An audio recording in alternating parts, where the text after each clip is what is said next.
শীত ঋতুর কথা। শীত ঋতু আসিলে এক সম্পূর্ণ পরিবর্তন হইথায়। দিন ছোট হয়ে যায় এবং রাতি লম্বা। সকাল মন্ডিয়া কুহুড়িরে ঢাকি থায়। ଏହା ଏକ ସମୟ ଯେଉଁଥିରେ ପ୍ରକୃତି ଅନ୍ୟରୂପ ରୂପ ନେଇଥାଏ। ସୃଜନର ଶୀତଳ ପବନ ମନକୁ ହାସିତ କରେ। ଗ୍ରାମର ଦୃଶ୍ୟ ଖୁବ ହସେରା ଲାଗେ। କ୍ଷେତ ମାଝିରେ ହାଲୁକା କୁହୁଡ଼ି ଗାଧି ରହିଥାଏ। ଶୀତ ଋତୁରେ ପ୍ରକୃତିର ଅନ୍ୟତମ ଅଲୌକିକ ଦୃଶ୍ୟ ହେଉଛି ସପତନୀ ରୌଦ। ଲୋକମାନେ ଗାଁ ଗ୍ରୁପେ ବସି ରୌଦ ତାପନ କରିଥାନ୍ତି।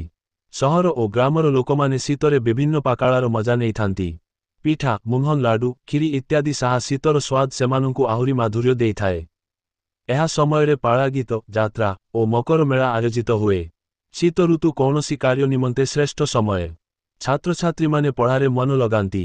ଏହାର ରୂପ ଏବଂ ଅନୁଭବ ଲୋକଙ୍କୁ ପ୍ରକୃତି ସହ ଏକ ନୂତନ ଗଠନ ମନେଇବାର ଅବସର ଦିଏ। ଶୀତ ଋତୁ ଆମକୁ ସହନଶୀଳତା, ସମନ୍ୱୟ ଏବଂ ସନ୍ତୋଷର ପାଠ ଦିଏ। ଏହି ଋତୁ ପ୍ରତ୍ୟେକ ଲୋକଙ୍କ ଜୀବନର ଏକ ଅଂଶ ହୋଇଥାଏ ଏବଂ ଏହାର ସ୍ୱାଗତ କରିବା ଆମ ସବୁ ଦିନର ମଧ୍ୟରୁ ଏକ ଶ୍ରେଷ୍ଠ ଅଭିଜ୍ଞତା।